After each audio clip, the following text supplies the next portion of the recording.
La profesora Marisol Roncancio es licenciada en física de la Universidad Distrital, es egresada de este proyecto curricular. Hizo también una especialización, acá me toca leer, porque no me lo aprendí de memoria, nunca me lo aprendo.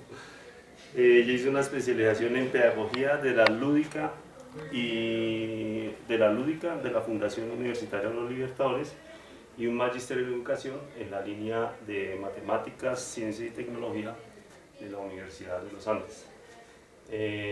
Pues tiene un recorrido, una cantidad de trabajo muy interesante que nos va a contar hoy en su charla, y este trabajo pues le ha merecido una serie de premios, de reconocimientos, dentro de los cuales está el premio a la investigación e innovación educativa en 3 diferentes versiones, del 2007, 2014 y 2018. Esto lo ha logrado con distintos proyectos. Tiene una mención de honor, premio Compartir al Maestro, que eso es si se están enterados, es un gran reconocimiento que podemos tener los profesores, bueno, los profesores que trabajan en el aula, como lo hace la profesora Marisol, y tiene el Premio Internacional a la Formación del Talento en Niños y Niñas para Ciencias de la UNESCO, el ICA. Además tiene una experiencia muy interesante, seguramente la que nos va a compartir hoy, que hace parte del equipo, lo que me estabas contando en el almuerzo, del equipo de Nat Geo que hace el programa Nat Geo Lab. Entonces, bueno, sin más preámbulos, los dejo con la profesora Marisol. Nosotros de costumbre nos recibimos con un aplauso, que son...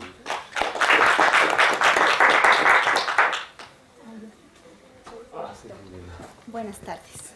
Bueno, como les dijo el profesor, yo soy licenciada en física de esta universidad, y cuando yo estaba en la universidad ya era parte de la Secretaría de Educación, porque la ley 115 les permite a los normalistas participar en el concurso para ser profesor. Entonces yo estaba en mi carrera de la licenciatura, pero ya estaba haciendo carrera en la Secretaría de Educación, y siempre me pregunté esto: soy licenciada en física, ¿y qué sigue después de eso? Que es la pregunta que uno se hace cuando se gradúa, pero incluso antes, cuando empieza a estudiar, porque nosotros cuando pensamos en una carrera, pues empezamos a preguntarnos a quién satisfacer, si a la mamá, si al papá, si a los hermanos, a los primos, a los amigos o a nosotros mismos.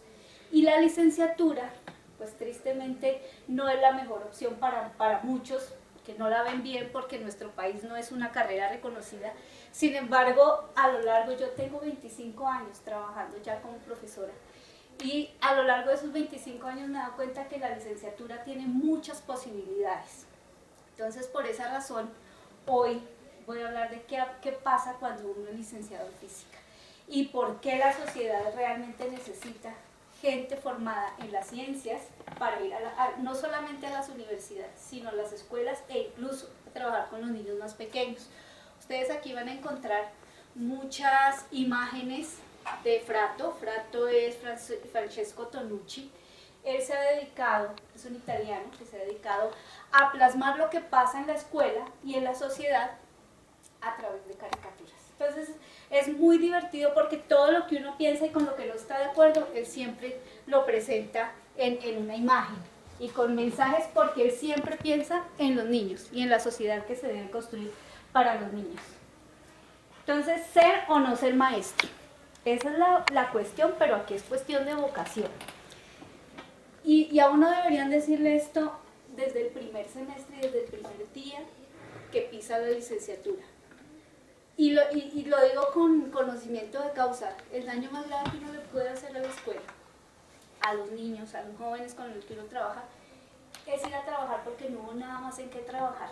No sé si ustedes lo saben, pero la ley, desde hace más o menos 6 años, permite que cualquier profesional del país vaya a los colegios a trabajar. Entonces tenemos ingenieros, tenemos veterinarios, tenemos biólogos puros, físicos, enseñándole a los niños. Si bien ellos tienen todo el conocimiento disciplinar, enseñar es una ciencia que no es fácil. ¿Y qué pasa? Que el daño, muchos de hecho, porque tienen miedo al bachillerato, porque se enteran de los problemas que hay con los jóvenes, entonces están optando por ir a trabajar con la primaria. Y entonces los profesores creen que ir a trabajar en la primaria es ir a poner a los niños a jugar en el patio o ponerlos a colorear o a hacer muñequitos con plastilina. Y entonces así desperdiciamos toda la primaria en nuestro país. Entonces, una de esas preguntas es ¿cómo construyo país? Porque aquí los colombianos nos hemos vuelto muy criticones y criticamos al gobierno y criticamos las leyes es cierto, nosotros, y más los profesores públicos, ustedes saben que nosotros todo el tiempo estamos protestando por lo que nos falta en la universidad y en la escuela, pero ¿cómo hacemos? Construimos, pero también criticamos, y construimos pensamiento crítico en la escuela. ¿Desde dónde? Porque ustedes van a escuchar todo el tiempo discursos de pensamiento crítico. Entonces a los niños hay que enseñarlos a leer los problemas, pero los maestros, ¿qué tan críticos somos frente a eso? ¿Cómo construyo país? Entonces, porque es que nosotros nos enfrentamos a un grupo de estudiantes que son la base de la sociedad. Dos, es una vocación que se disfruta. Y créanme que cuando uno quiere esto, lo disfruta todos los días de la vida. Yo soy licenciada en física, pero yo trabajo con niños. Llevo 25 años trabajando con niños de primaria y no he querido irme de la primaria. He tenido la oportunidad de estar en la universidad y les confieso que no me gustó. Y he formado maestros de todo el país. Trabajo en formación docente. Pero realmente a los niños los disfruto todos los días porque ellos todavía son muy genuinos en sus ideas y ellos son como una masillita que uno puede ir moldeando, no frente a lo que uno quiere, sino a lo que a ellos les va a servir para el futuro, porque más adelante les voy a contar un poco cuál es el método de trabajo y por qué lo estamos haciendo así, y la disposición a aprender todos los días. ¿Cuándo se aburre uno en el aula de clase? Cuando pasa eso. Esa es otra imagen de Frato. Entonces al profesor lo encasilla, tiene que hacer diseños, currículos, programación, evaluación, haga formatos. Si uno no ve más allá de eso, se convierte este trabajo en la peor pesadilla. Entonces uno todas las semanas añora el fin de semana, porque si uno dentro del aula no lo disfruta y no disfruta cada momento con esos niños, pues es una carrera. Créanme que una de las carreras que hoy en día más pacientes de psiquiatría tienen es la docencia. ¿Por qué? Justamente porque es mucha gente que no se ha formado para ser profesor y porque no está convencido, y entonces ingresan al distrito o a trabajar y al año ya quieren que los pensionen por sus problemas mentales. ¿Por qué? Porque no han sabido adaptarse y no tienen la vocación. Entonces esto es cuestión de vocación. Listo. La física sí es cosa de locos bajitos. No sé si han escuchado esa canción de Serrat. Y entonces él muy claramente dice eso, es los locos, esos locos bajitos. Entonces uno le dice, niño, no joda con esa pelota y no bote, y no, porque generalmente nosotros ubicamos la física en 10º y en 11º, bueno, ya los colegios se está trabajando desde grado 6º, pero es que la física está en la vida diaria. Entonces, cuando yo empiezo a pensar, siempre he trabajado con temas de física con los niños. Esta física, cosa de locos, la empezamos a trabajar hace 4 años. Y entonces, ¿qué quería yo encontrar? Si los niños son capaces de construir conceptos de la física a partir de las experiencias que ellos tienen. ¿Qué le dice a uno la gente? Y no solo los niños, sino otros maestros de primaria, porque en la primaria pasa que en Colombia algunas facultades de educación para pequeñitos les dan como un rechazo. Entonces, algo de matemáticas, algo de ciencias, pero física nunca. Y entonces, ¿qué pasa en las escuelas? Toda la física que se aprende se deja para las 2 últimas semanas. Y entonces, rápido, les habla, no sé, de fuerza o de palancas, se acabó física. Punto, cerramos el año y se acabó el año, y quedamos con todos esos vacíos conceptuales, no porque los profesores lo hagan de mala voluntad, sino porque en la primaria no hay profesores formados en física. Entonces, dicen los profesores, no, pero es que tratar los temas de física, ¿qué implica? Que son difíciles, que las matemáticas solo son para los genios y que nosotros pues no podemos ya a esta edad empezar a estudiar física. Entonces, empiezo a buscar estrategias que se pueden incorporar en el aula de primaria para ver de qué manera entretenida e interesante acercamos a los niños al aprendizaje de la física involucrando áreas STEM. ¿Por qué áreas STEM? En el año, bueno, nosotros cuando trabajamos en la Secretaría de Educación tenemos una posibilidad que se llama una comisión de servicio, pueden ser comisiones de servicios o de estudios. Entonces, digamos, en la Secretaría de Educación hay varias direcciones. Hay una dirección de ciencia y tecnología. Y en el año 2015 necesitaban una persona que pudiera trabajar en la integración curricular de matemáticas, ciencias y tecnología. Pero antes de entonces me llamaron. ¿Por qué? Porque antes de eso había trabajado en la Universidad de los Andes y habíamos buscado a nivel del mundo qué se estaba haciendo en enseñanza de las ciencias. Entonces encontramos unos estándares, son como unos estándares de ciencias, matemáticas, tecnología e ingeniería, y en los estados en que se aplicó, entonces se empezó a hablar de educación STEM. STEM, por las siglas en inglés, son ciencias, tecnología, ingeniería y matemáticas. Entonces, ¿qué busca STEM? Busca que a partir de problemas reales empecemos a trabajar las áreas, porque es que lo que han estudiado en muchos países que, digamos, han avanzado en formas de enseñar estas áreas, es que las profesiones para esta generación de niños, el 65% de profesiones de las que ellos van a ocupar no existen todavía. Y si no existen, pues entonces tenemos que prepararlos para cuando existen. Es una herramienta. ¿Por qué? Porque cuando yo asumo un problema de la vida real,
Pero... No, pues usemos este. Ya funcionando con agua. Yo nunca estoy haciendo para no gastar nada.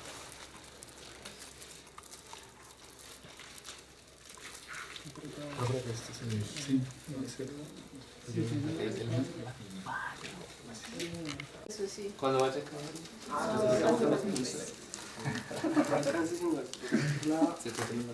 el brazo. Necesitamos ese. ¿Se promete? Pues hagamos el intento con este, ya miramos qué figura que Pero no es como un dedo. pero no sé si Lo que es como el pulcro. es así, ¿cierto? No, este Ese es sería la el palanca. brazo. Ese sería la palanca. Este es el pulcro. Pues lo miramos.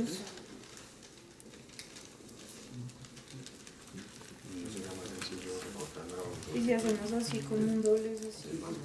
Para no ver como cosiendo.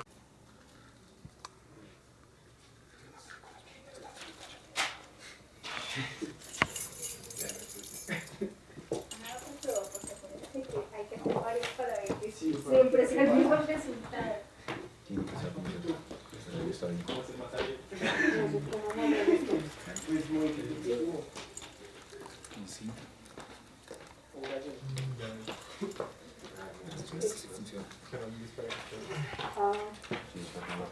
Tenemos acá una escuela o algo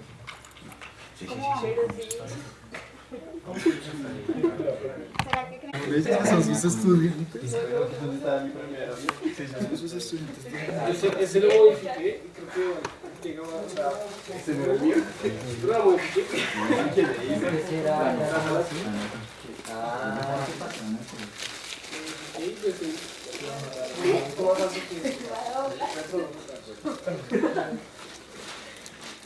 Ese era mi avión.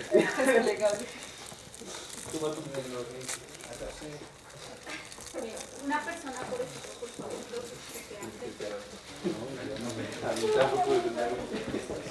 Ustedes saben qué hicieron. Pero no adiviné. No resulta que lo adiviné.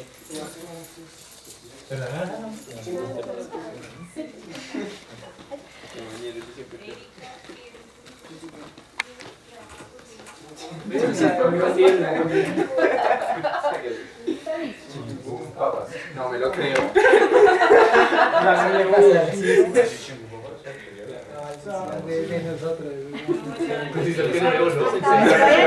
Funciona desde el momento de presentación, se rompe. Entonces vamos a empezar por las pompas de jabón. Equipo de pompas. A ver, les comento esto. Cuando empecé el trabajo con los niños para empezar a sistematizarlo, tenía niños de 5 años. En este momento ya tienen 9 y este año me correspondió ya un grupo más grande. Entonces han sido varios años como de trabajo. Para proponerle a los niños estas actividades, lo primero que les digo a ellos es que crean un plan, porque nosotros no estamos acostumbrados en Colombia a planear. Entonces, si vieron ustedes, dijeron, listo, hagámoslo así, por ejemplo, aviones, catapulta, paracaídas, no hicieron un plan. Entonces, lo primero que se le viene a uno en la mente si va a trabajar en ingeniería es, pienso en un bosquejo, lo dibujo, planteo qué necesitaría hacer para después reformarlo, ¿cierto? Eso, digamos que ese sería como el primer paso lógico de una actividad de estas. Bien, luego a los niños se les dice, vamos a poner a prueba el plan. Con aviones llevamos varios años. O sea, ellos han hecho todo tipo de aviones, han hecho intentos con muchos tipos de papel, pero si han logrado aviones pues que ya tienen más alcance. Con los paracaídas también ahorita les voy a contar qué han logrado ellos. Empecemos con pompas, principios físicos de pompas. Pues más que todo hay principios como tensión superficial, eso es más la parte teórica de estática de fluidos, pero relacionada con la fuerza que ejerce una superficie sobre, o sea, es una interfaz. Sí. Es el principio de tensión superficial.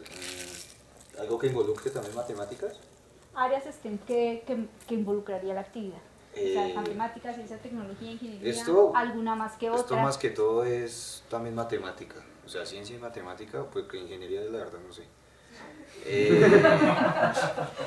De matemáticas, esto es fundamental en el principio de mínima acción. Entonces, digamos, para conectar dos puntos, la película de Jabón lo que hace es buscar el camino mínimo entre las infinitas curvas que pueden conectar dos puntos y conecta los dos puntos con el camino mínimo. Eso también va para principios de principios geológicos y los principios de geometría diferencial. Recientemente hay unos estudios de matemática avanzada que conecta para entender el entendimiento de las pompas de jabón. Una pregunta. Ustedes han escuchado, por ejemplo, uno escucha Feynman y es muy fácil entenderle, porque cuando uno tiene un conocimiento lo suficientemente claro es capaz de explicarlo para que se lo entienda cualquiera. La pregunta es, porque fue el reto en el que Eric y yo estuvimos mucho tiempo, ¿cómo le digo eso a personas que no tienen nada que ver con la física? ¿Cómo podríamos traducir eso? O sea, nosotros lo sabemos y entre nosotros nos entendemos, pero cuando usted va al aula de clase, incluso a nivel universitario, ellos no tienen ni idea de esto. Entonces, ¿cómo traducimos eso en palabras que nos entiendan los otros sin dejar la rigurosidad de la ciencia? ¿Podemos traducirlo? ¿Alguno cree que puede ayudarnos con la explicación de la tensión superficial? Pues Feynman también usa la idea de analogía. Entonces uno puede hacer experiencias que sean análogas. Por ejemplo, ahí hablamos un poco de cómo caminan los insectos sobre el agua. Entonces, yo creo que sería un buen ejemplo para que el niño se acerque a esa idea de tensión superficial. La base sería la analogía. La analogía. Y en ciencias naturales una herramienta fundamental es la analogía, sobre todo, y de hecho con los adultos también funciona. Hay cosas que uno no comprende porque son muy abstractas y la analogía es una herramienta fundamental en las ciencias. Entonces, este experimento, ¿qué hubiera podido mejorar? Que ahí va el tema de la ingeniería. ¿Cómo podríamos mejorar este experimento para obtener pompas de pronto más resistentes, más grandes? ¿Qué podríamos mejorar en ese experimento? Un recipiente más grande. Bueno, el jabón, el recipiente. ¿Qué condición debería tener la sustancia para que hubiera unas pompas más resistentes? La densidad. La densidad. Y generalmente la densidad en estas pompas se logra añadiendo glicerina y azúcar.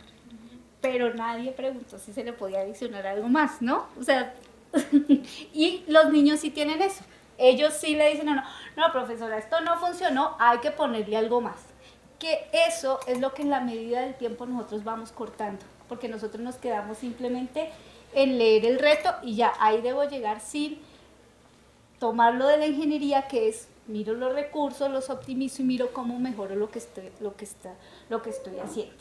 Este ejercicio se hace con los niños de jardín y la idea es que ellos pues hagan sus pompas. Obviamente no se les habla de la tensión ni nada de eso, pero sí les queda claro que debe haber algo que logre que se formen las pompas de jabón y porque pues son redondas y no son de otra forma. Aunque en el tiempo que estuvimos nosotros trabajando con los profesores de la Universidad Nacional, hay un profesor, es el profe Julio, ¿se llama él?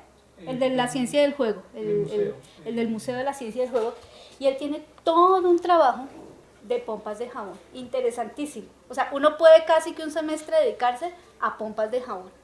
Y obviamente con los estudiantes, pues, los principios que aprende serían muchos, no solamente desde la física, sino desde la química y lo que usted dice, desde la biología. Porque cuando estábamos pensando, por ejemplo, en cómo la biología se involucra en esto, un biólogo de la universidad nos decía que hay que contarle a los niños que cuando se contaminan, por ejemplo, cuando uno hace experimentos con jabón para mostrar que un barquito se mueve porque uno rompe la tensión superficial con una gota de aceite, entonces, si yo logro que los niños entiendan que eso es lo que pasa cuando yo contamino un ecosistema acuático, rompo la tensión superficial, ¿y qué hago? Hay animales, algunas especies que ponen los huevos, que floten ahí agarraditos de la membrana del agua, pero si se rompe la tensión eso se hunde y se daña. Entonces, esos principios, ¿cómo se llevan a la escuela? Pues a partir de las analogías, pero también a partir de tener muy claro el concepto y de que los niños entiendan que estos experimentos, más que hacer burbujas, es para que entiendan que el mundo y en la naturaleza funciona pues con principios como esos, por ejemplo. Paracaídas. Ah, bueno, perdón, me faltó una. Habilidades necesarias para esto. ¿Qué creen ustedes? ¿Qué habilidades creen ustedes que desarrollaría un niño o que debería tener para poder lograr este reto? Paciencia. La ciencia es paciencia, sí, todo el tiempo. ¿Alguna habilidad específica?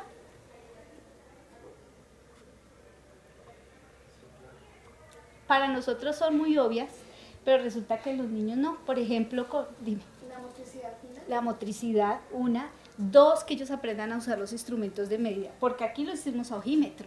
O sea, aquí, pero los niños sí logramos que ellos empiecen a tomar medidas de volumen, por ejemplo, con jeringas.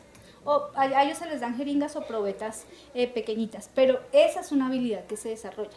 Una habilidad que se ha dejado descuidada. El tema de la medición en la primaria no se trabaja.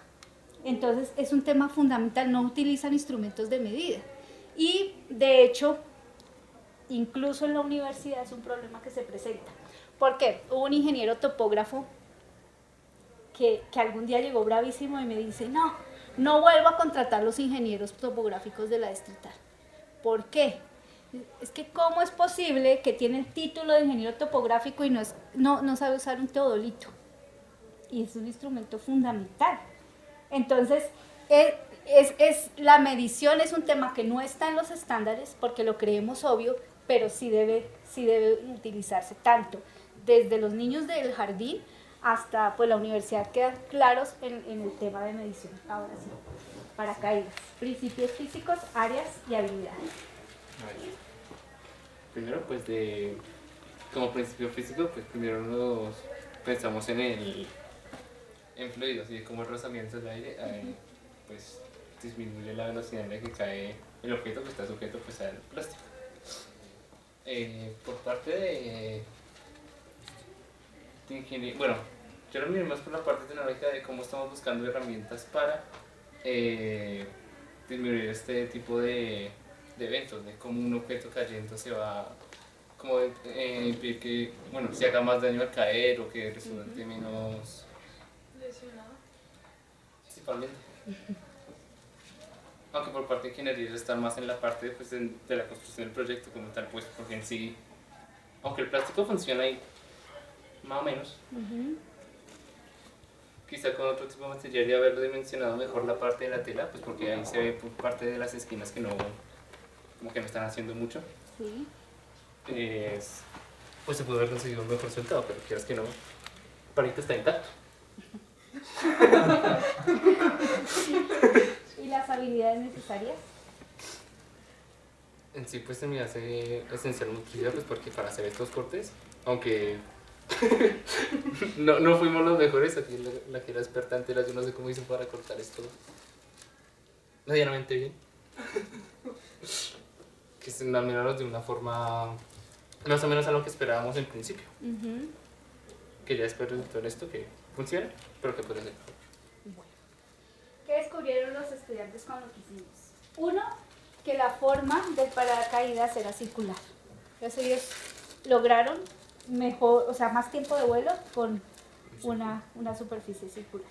Dos, en los pesos estuvimos discutiendo varias clases, muchas porque ellos probaron y de acuerdo al peso que ponían acá, pues el tiempo de vuelo era distinto.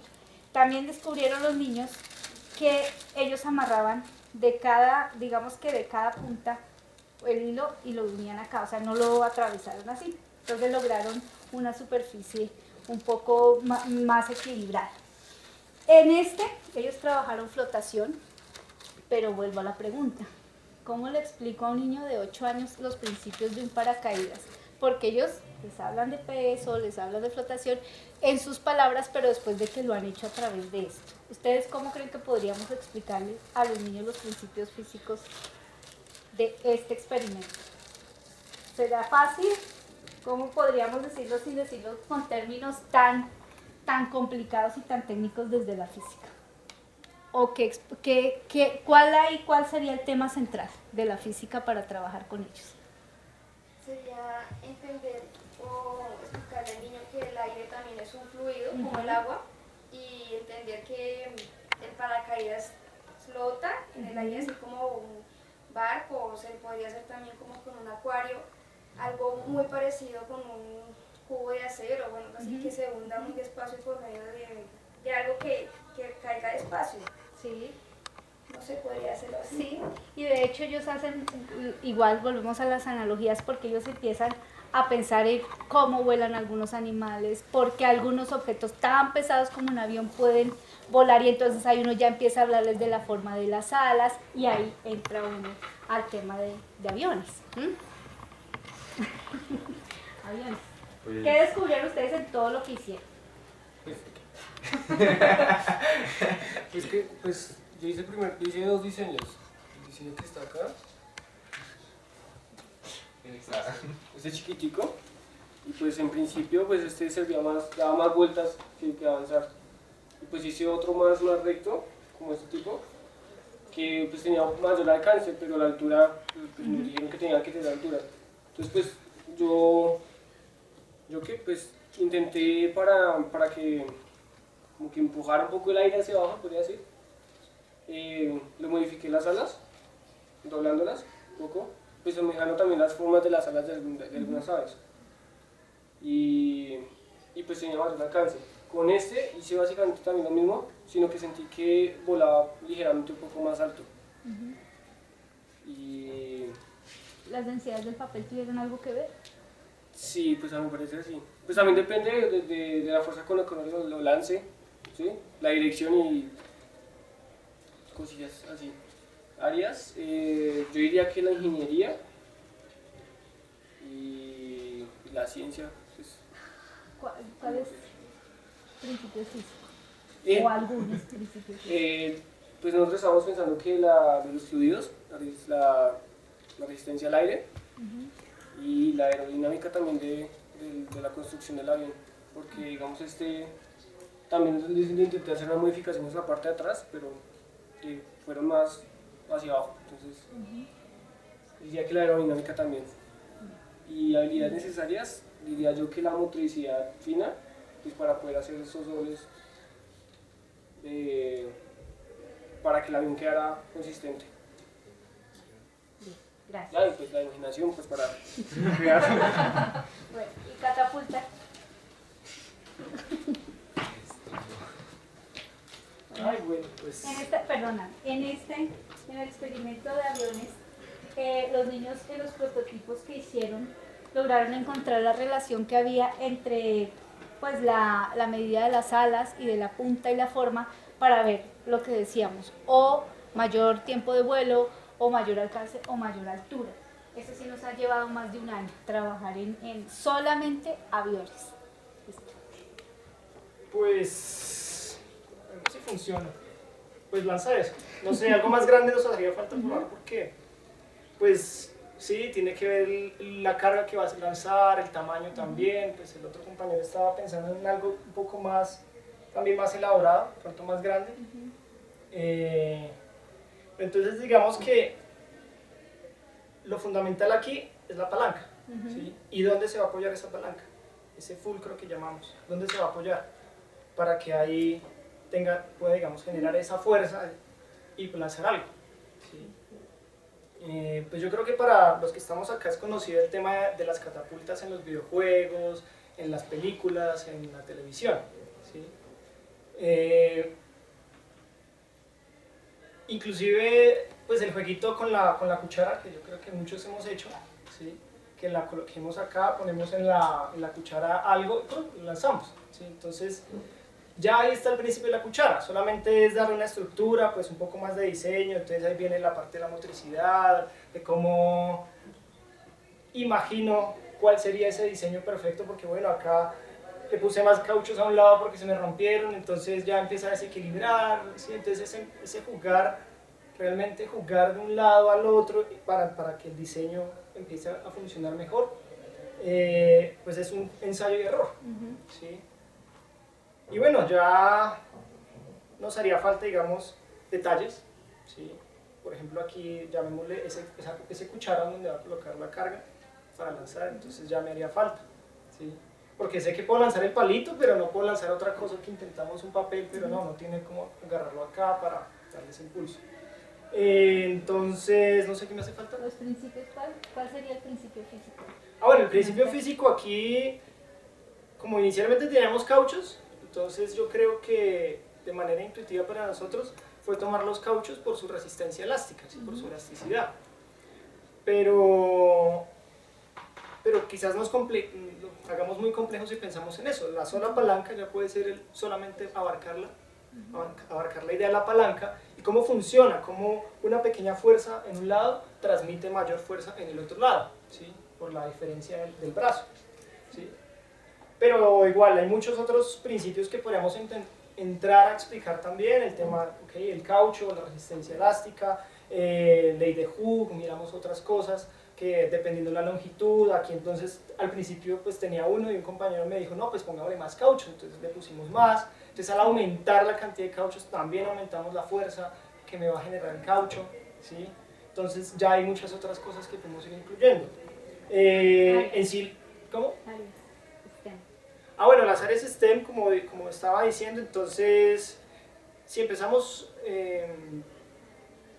por lo que sería el juego, desde ahí podríamos abarcar el desarrollo de las habilidades creativas, ¿sí? Porque qué es lo que yo inicialmente quiero y cómo lo voy a... ¿sí? O sea, yo pensé primero, yo lo digo yo porque yo pensé primero en el brazo, lo más importante de la catapulta es el brazo que va a lanzar. Entonces de ahí, ¿cómo le voy a colocar más cosas? Y pues el diseño ingenieril ya aquí entra fuerte, o sea, ya no hay otra cosa que decir. La ingeniería aquí es básica, ingeniería, llamémosla militar, entonces podríamos ir por ese lado, ¿sí? Para el que le guste. Y pues, no sé, no se me ocurre otra cosa así. Y habilidades necesarias ya. Gracias.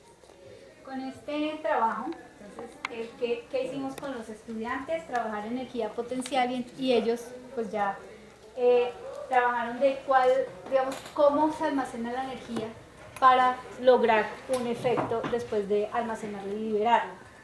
Cuando queríamos comparar esto con la naturaleza, para el programa después del que les vamos a hablar, en la naturaleza este principio funciona mucho en ciertos animales, ¿sí? Entonces, nada más, por ejemplo, la energía que una pulga necesita acumular para dar esos saltos que da. Entonces, estos principios se pueden ver reflejados en la naturaleza. Ustedes en todos los grupos hablaron de unas habilidades, casi todas relacionadas con el tema de la motricidad. Aquí yo esperaba que me nombraran habilidades de pensamiento científico también. En las ciencias, en las matemáticas, en la ingeniería, en la tecnología se desarrollan unas habilidades de pensamiento porque es que aunque las integremos, cada una de ellas tiene una razón de ser y una naturaleza. ¿Qué se espera desarrollar desde cada una de esas áreas? Y por eso es tan importante este tema de STEM. ¿Por qué? Porque es que los países que han empezado a trabajar con STEM se han dado cuenta de que los problemas reales se solucionan en equipos, que es una de las habilidades que también se espera desarrollar de este tipo de trabajo. Entonces, los países que ya han desarrollado currículos STEM, ¿qué hicieron? Sentar el equipo de científicos, las universidades, los colegios y las industrias para pensar qué necesitaban para el desarrollo de su país. Entonces, cuando empiezan a desarrollar currículos STEM, los estudiantes empiezan a elaborar este tipo de proyectos que uno diría, esto pues no tiene, digamos, mayor ciencia, pero sí la tiene, porque si empezamos a educarnos en este tipo de actividades, esos conceptos que uno ve en los libros, esos conceptos que traducen fórmulas, tiene que hacerlos posibles, porque cuando uno va, sea ingeniero, sea médico, veterinario, profesor o lo que sea, lo que está en el libro ya se quedó y nosotros tenemos que empezar a mirar cómo aprovechamos ese conocimiento en la escuela o en el proyecto que nos pongan a realizar. Ustedes han visto cómo ha fallado aquí en Colombia, no solo por la corrupción, sino por los diseños de muchas obras que no han funcionado. Y ahí se pregunta uno, entonces, ¿dónde están las habilidades que se deberían haber desarrollado frente a cálculos, frente a mediciones, frente a prevenciones? Hubo una beca que nos dieron del Ministerio de Educación para ir a Japón, a la Universidad Pedagógica Miyagi. Allá estuve haciendo un curso para profesores de ciencias, y una de las actividades que se hacía con los estudiantes de octavo grado, ustedes saben que en Japón tiembla todos los días, ellos iban al al Museo de Ciencia a tomar su clase de ciencias. Y esa clase era específicamente de cómo se deberían construir las bases de las edificaciones altas de acuerdo al terreno en el que estaba esa ciudad y de acuerdo a la cantidad, digamos, de pisos. Entonces los estudiantes tenían que crear un bosquejo y la idea era que no se deshiciera, no se hundiera, sino que se ladeara. Entonces cuando empiezan a pensar en eso, fíjense que es un problema real de la sociedad que ellos tienen. Y ese tipo de problemas es el que nosotros debemos empezar a involucrar para darle sentido a lo que nosotros estamos aprendiendo, incluso en las facultades de ciencias, de matemáticas o en la facultad que estemos, porque nosotros aquí estamos en facultades en las que nos dice, y bueno, cuando usted sea maestro, debería la escuela, debería el ministerio, pero realmente cuando uno llega a enfrentarse a este tipo de situaciones, lo más fácil, créanme, que para el licenciado de física, es decir, saquen el cuaderno que hoy les voy a enseñar que fuerza es igual a masa por aceleración. 20 ejercicios, me los entregan, los califico y ya, aprendí. Y ese no es el sentido de la física. En el distrito faltan muchos maestros de física. Nosotros tenemos casi la mayoría de profesores que están dictando física son profesores de matemáticas. Nos faltan los físicos porque o no se presentan a los concursos o los pocos que hay, pues obvio no dan abasto para todos los colegios de Bogotá. Y se ha notado eso en las pruebas saber, porque las pruebas saber están encaminadas, ya las de hoy en día, están encaminadas a la solución de problemas de este tipo. Entonces, por ejemplo, a los muchachos les preguntan también mucho de cosmología, de astronomía, y son ciencias aplicadas. Entonces, como no lo llevamos desde pequeñitos, no llevamos ese proceso de aprender a solucionar problemas con lo que nos entregan, pues entonces es muy complejo llegar a presentar una prueba que nos pide ese tipo de habilidades.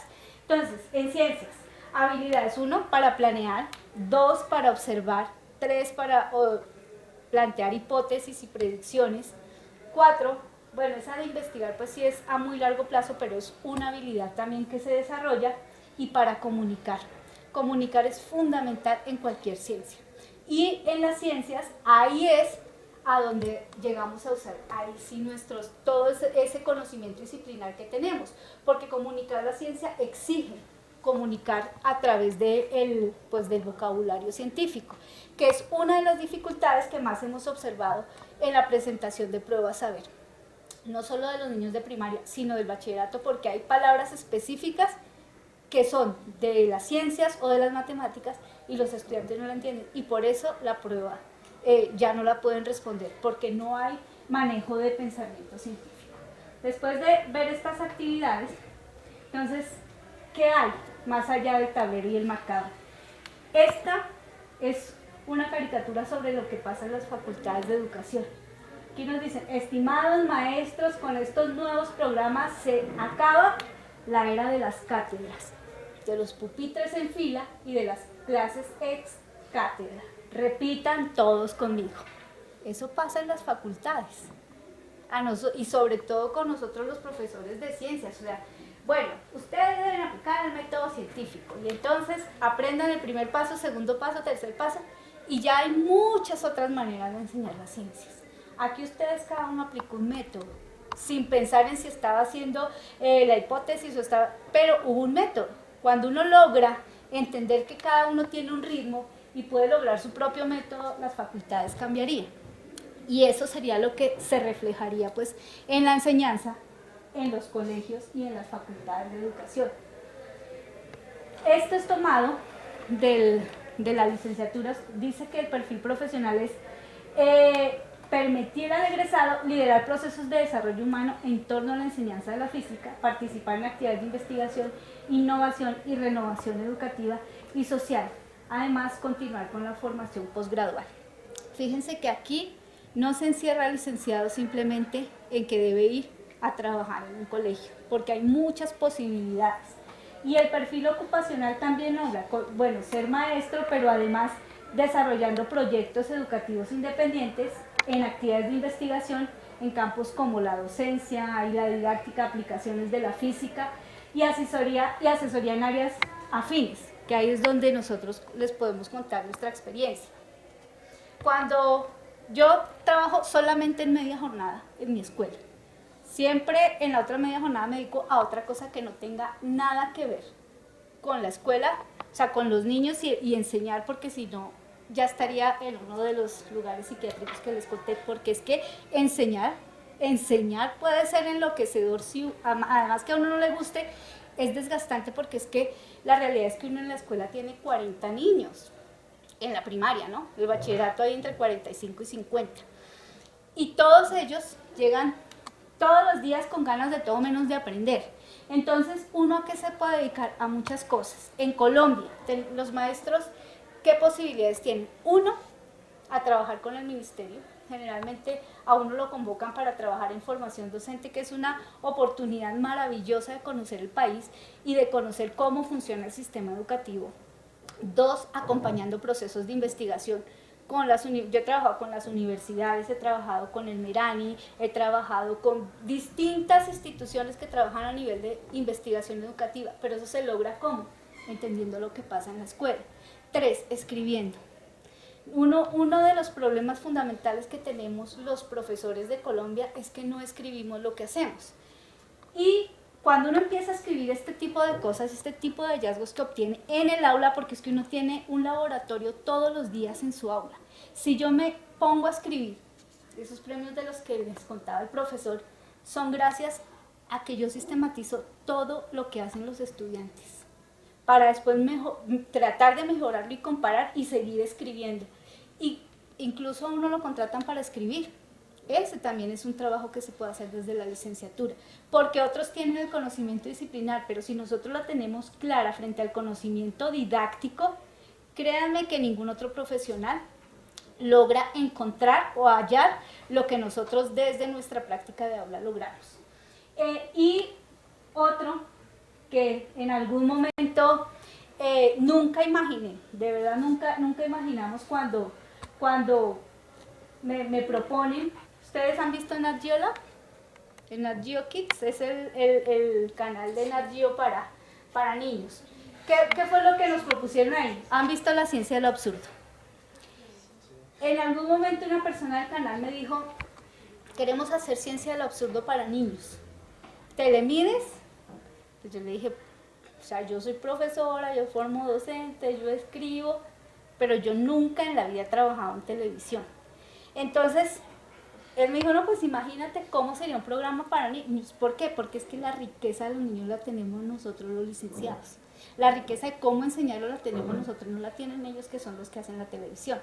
Entonces, dije, ¿y ahora yo por dónde empiezo? Si es que yo lo que sé escribir son clases, pero un programa de televisión no. Entonces, yo les pasé una propuesta con los videos más o menos parecidos a los que ellos tienen, sobre ese tema. El tema de ese video chiquito era fuerza centrífuga.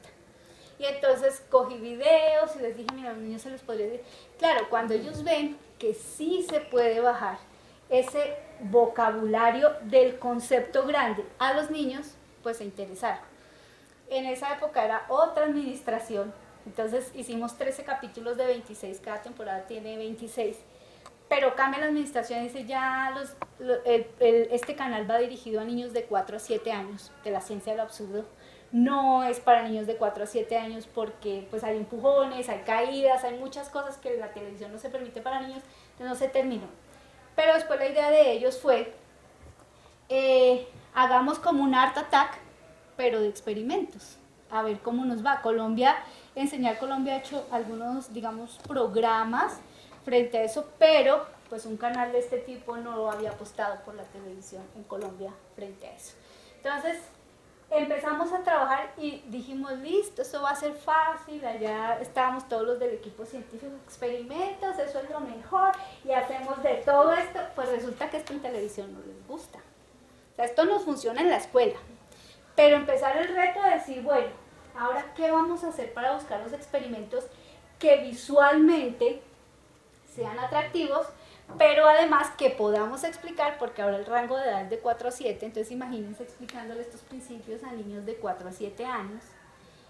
Ese es el reto para nosotros, porque ahí es donde tuvimos que empezar a medir lo que sabíamos y convencer a los otros, ¿no? ¿Cierto, Eric? Porque ahorita Eric les va a contar, porque él también es licenciado en física y él ha apoyado el trabajo, empezar a convencer a los otros, porque ni la gente de producción, ni la gente de arte, ni el director, ni los guionistas, ni nadie sabe de física, ni de química, ni de ninguna ciencia. Entonces, ¿cómo logra uno transmitirle el mensaje de un concepto como tensión superficial, por ejemplo, para que ellos lo entiendan? Las peleas de los primeros meses eran, no, pero es que esa palabra no se puede quitar, no, pero es que nosotros no vamos a decir eso, esa palabra los niños no lo entienden, al cliente no le gusta. Entonces, fíjense que sí, el reto de bajar esto a lo más simple, sí nos puede servir. Uno, pues porque nos medimos en lo que sabemos, y dos, porque es la manera de transmitir la ciencia. Ustedes han visto que hoy en día hay muchos divulgadores científicos a través de YouTube, pero ellos, ¿cómo atraen a la gente? Siendo muy sencillos en su lenguaje, sin quitar la rigurosidad de las ciencias. Entonces, realmente la licenciatura sí nos da muchas posibilidades, y es el mensaje que hoy les quiero traer frente a eso. Ser licenciado en física no significa estar solamente en un aula de clase dando una cátedra, es pensarse en qué espacios puede actuar como licenciado en física, porque tenemos dos ventajas: el conocimiento de la ciencia, pero también el conocimiento de la didáctica. Además, otra ventaja, que es una ventaja que otros profesionales envidian: nosotros trabajamos mediodía. El otro mediodía lo podemos dedicar a lo que queramos hacer, a meternos en locuras como la que nosotros nos metimos con Nagiola, o a meternos en locuras como escribir lo que logramos para ver qué hacemos. Entonces, uno tiene la ventaja, tiene muchas ventajas, y además que uno se divierte, porque trabajar con niños y jóvenes es lo más divertido que hay en este planeta.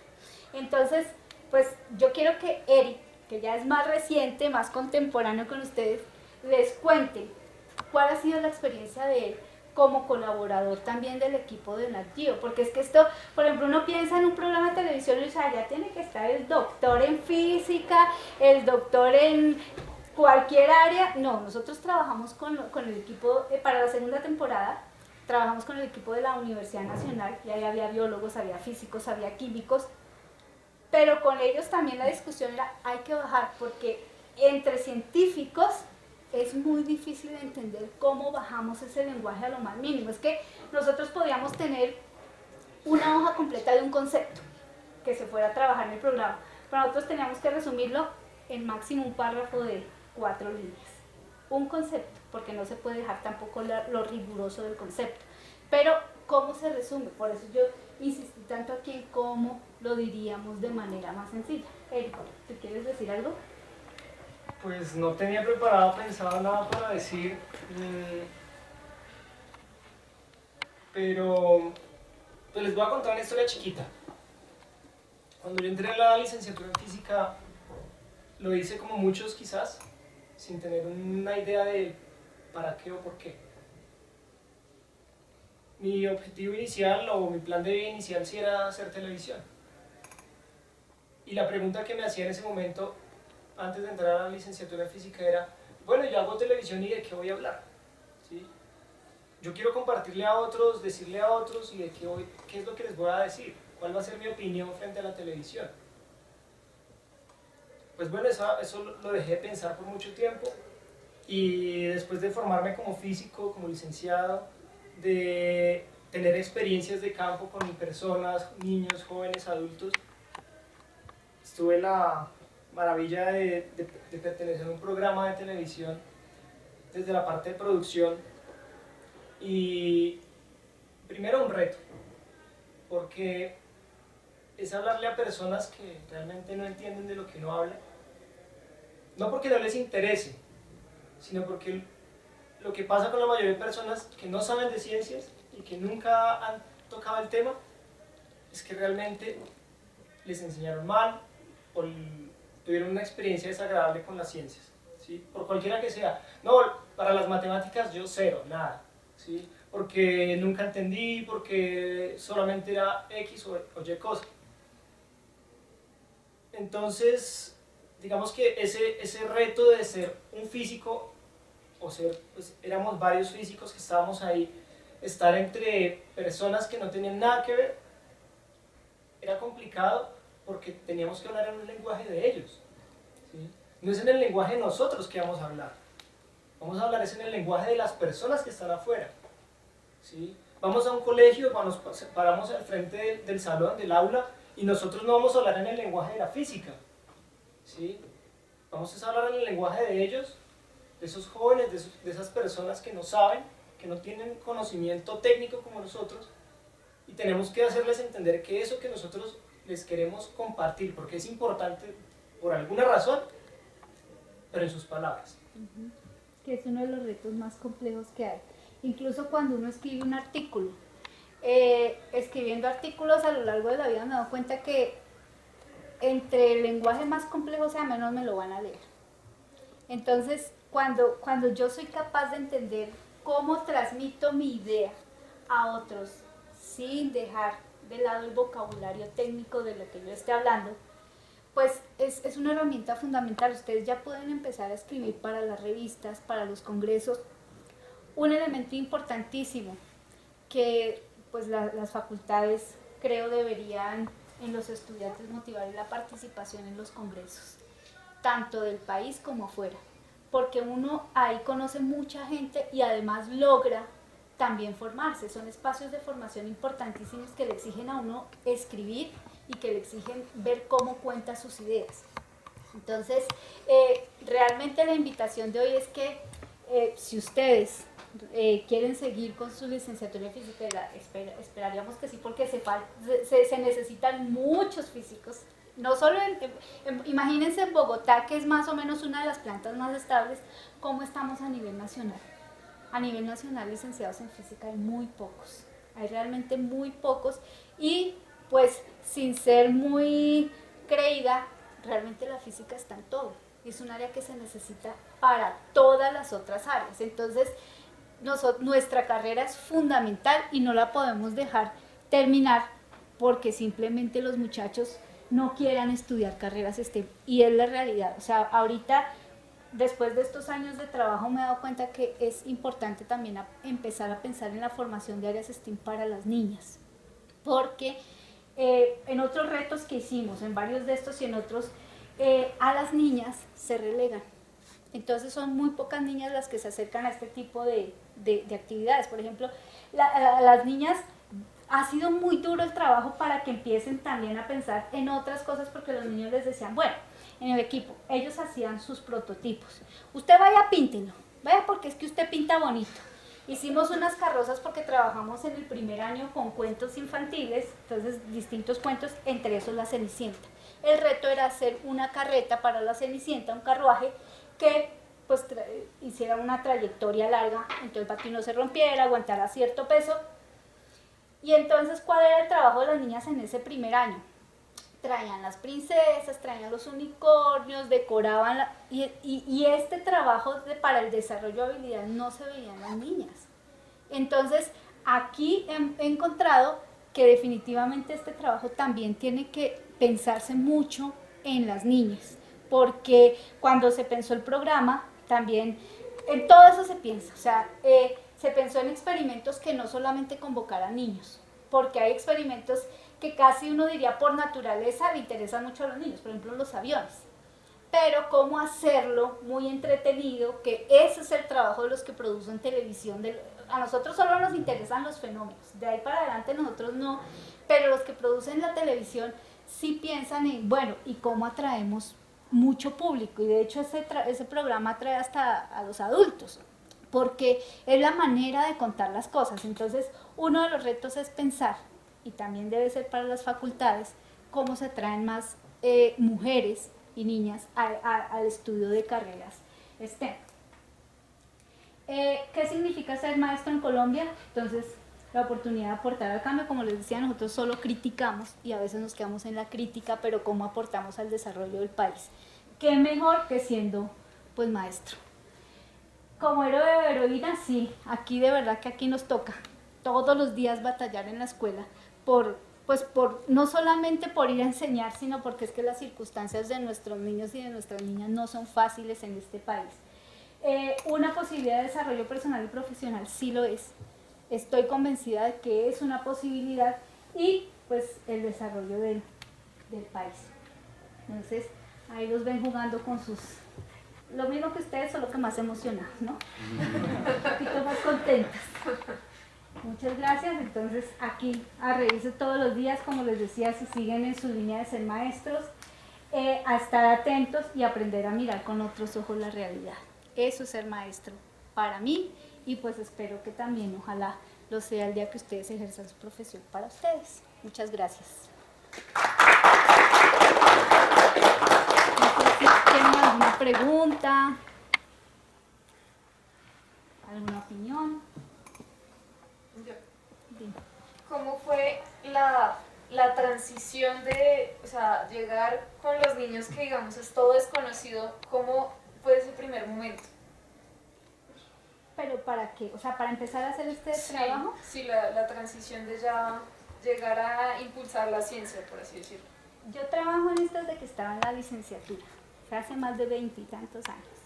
Porque cuando yo entré a la licenciatura, primero cuando pensé en qué quería estudiar, yo dije quiero estudiar algo, uno, que tenga que ver con educación, porque eso sí les confieso, yo quise ser profesora toda la vida. Cuando yo era chiquita, en mi generación, el juego de moda era ser profesora. Entonces siempre quise ser profesora. Pero quería ser profesora, pero además a mí me gustaba la física.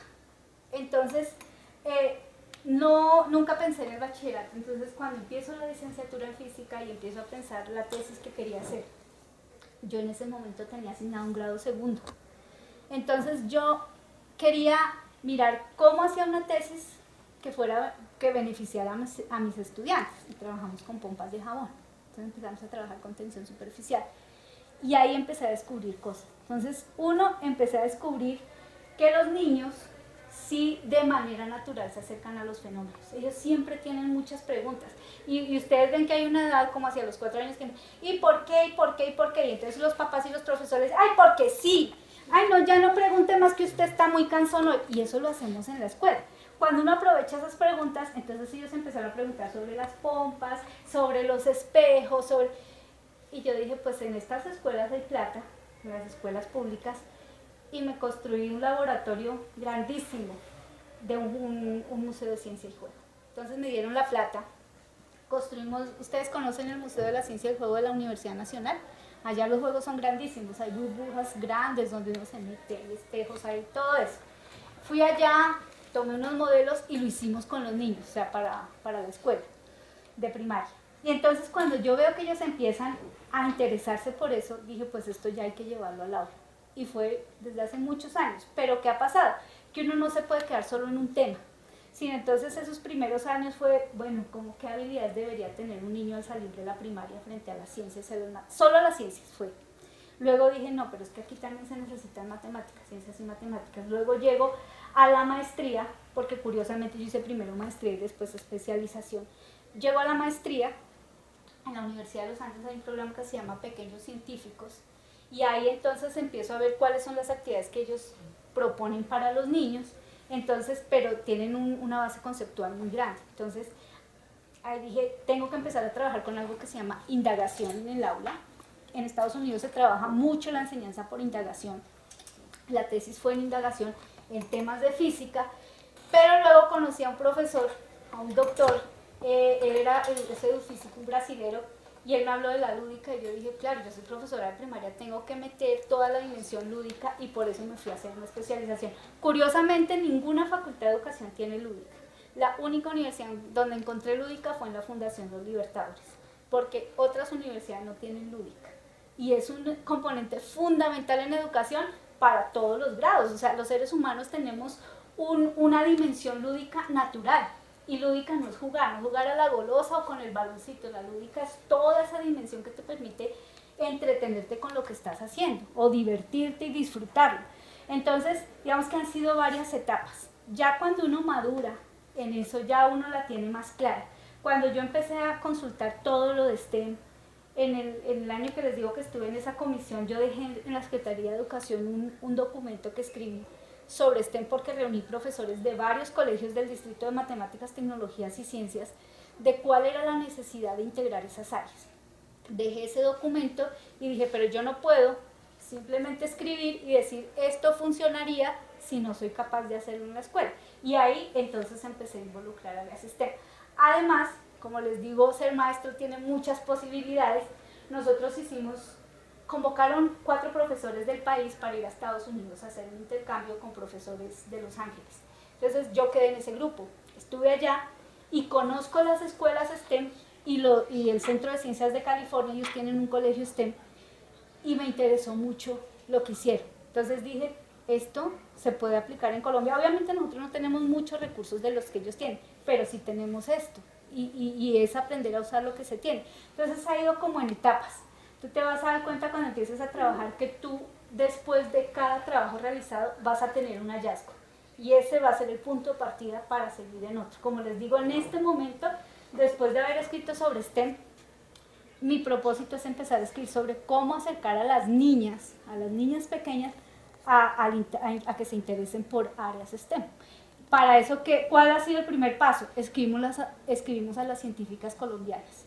Entonces envió carta a la rectora de la Nacional, a la directora del Humboldt, a todas las científicas que nos puedan en algún momento contestar de cuál es la importancia de ser científica en Colombia para empezar a involucrar a las niñas, ¿sí? Pero entonces eso se va haciendo en el camino.